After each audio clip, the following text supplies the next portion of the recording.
Olá! Nesta apresentação, vamos ponderar o trabalho de Lawrence Kohlberg, um psicólogo norte-americano que criou diversas concepções sobre a moral através de seus estudos em conjunto com Jean Piaget, um psicólogo, biólogo e filósofo, acerca da origem da moralidade no indivíduo, até elaborar sua própria investigação sobre o quanto você é moral. Em primeira instância, é fundamental entender o conceito da moralidade.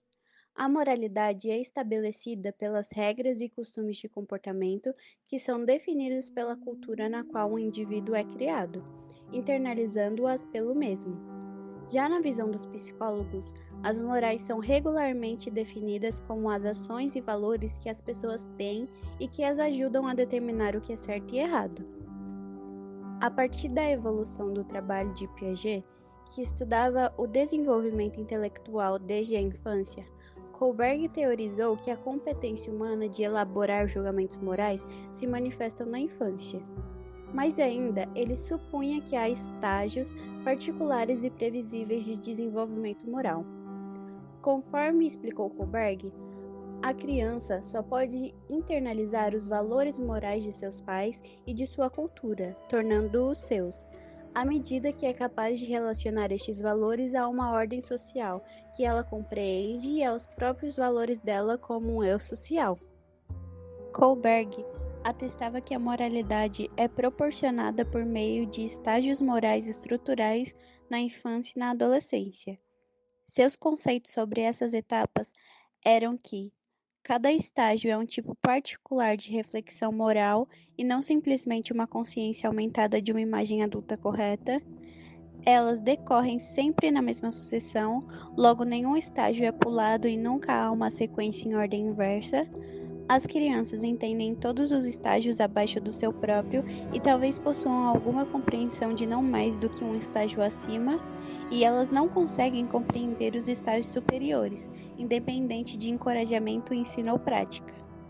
Portanto, Kohlberg acreditava que a tese dele sobre a constituição da moralidade poderia ser examinada dando às crianças, em várias idades, a oportunidade de fazerem julgamentos morais.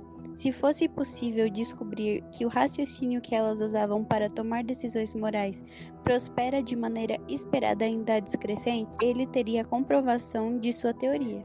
O autor apresentou a crianças de diversas idades 10 dilemas morais hipotéticos, realizando entrevistas de 2 horas com cada uma delas. As entrevistas foram gravadas para posterior análise do raciocínio moral que foi utilizado. 2 dos dilemas morais apresentados são: o dilema do irmão.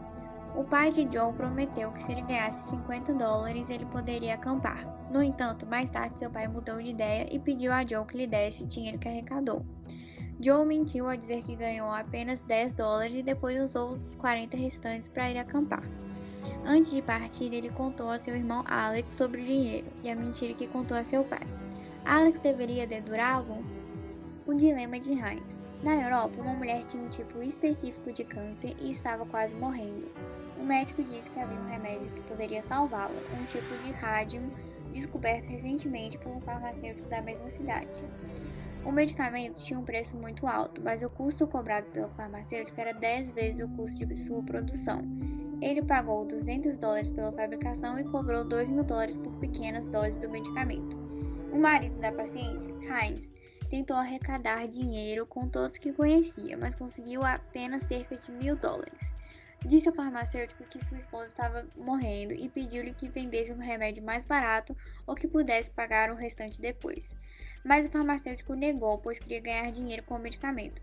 Então Heinz, sem saída, invadiu a loja do homem para roubar o remédio para sua esposa. Ele deveria ter feito isso? Participaram do estudo 72 meninos que viviam em subúrbios de Chicago, sendo metade de classe social média-baixa e a outra metade de classe média-alta.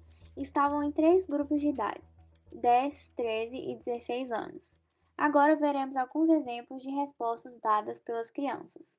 Sobre o dilema do irmão, Dani, de 10 anos, respondeu: por um lado, Alex estaria certo de denunciar seu irmão, senão seu pai poderia ficar furioso e até bater nele.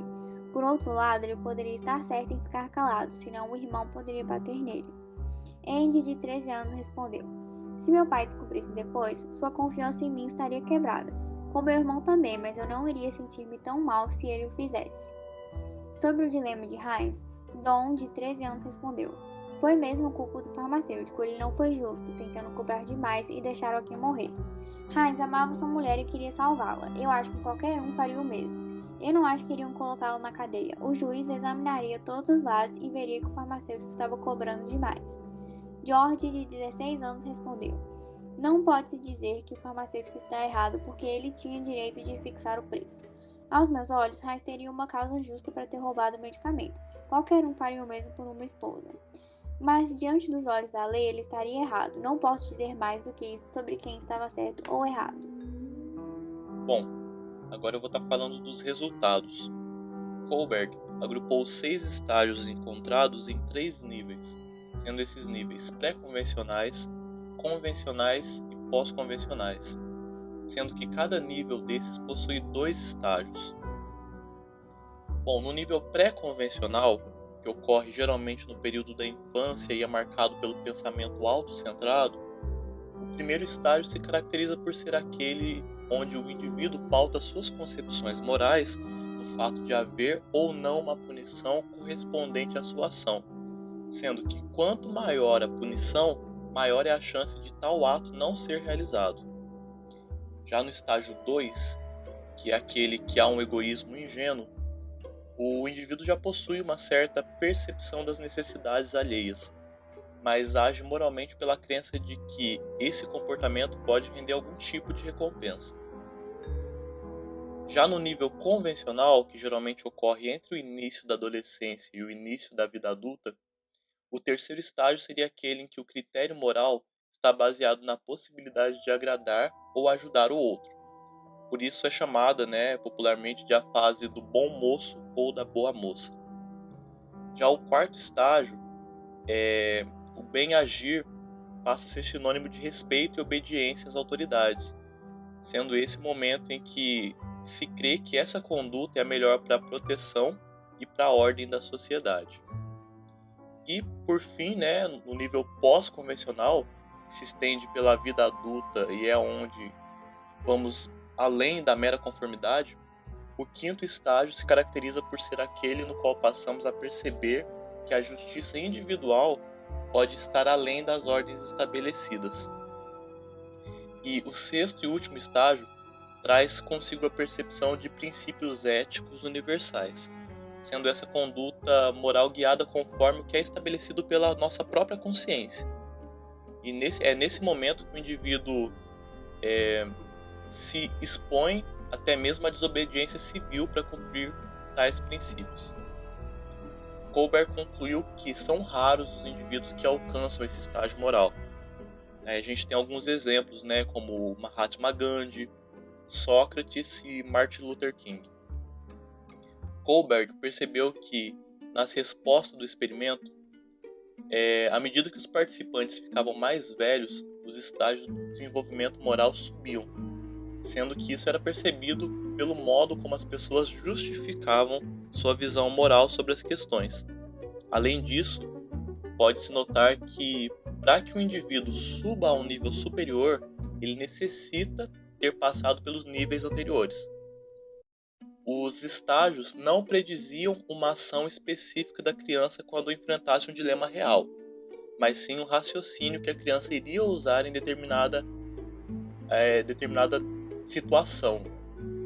Ou seja, está mais baseado no raciocínio que o indivíduo tem do que na ação propriamente dita. Críticas e aplicações recentes. Ao longo dos anos, uma das críticas mais frequentes acerca do experimento de Kohlberg foi que ele focou no estudo do raciocínio moral, o que é diferente do comportamento moral. Dessa forma, situações circunstanciais podem alterar as ações do indivíduo, mesmo que seu raciocínio moral corresponda aos estágios de desenvolvimento descritos pelo pesquisador. Assim, vários estudos subsequentes na psicologia demonstraram que as pessoas não agem completamente de acordo com o estágio moral que elas se encontram. Outra crítica é que o conceito e a interpretação de moralidade nesse experimento possuem um viés etnocêntrico, considerando que eles se aplicam especificamente a culturas democráticas ocidentais, que constituem a menor parte da população mundial.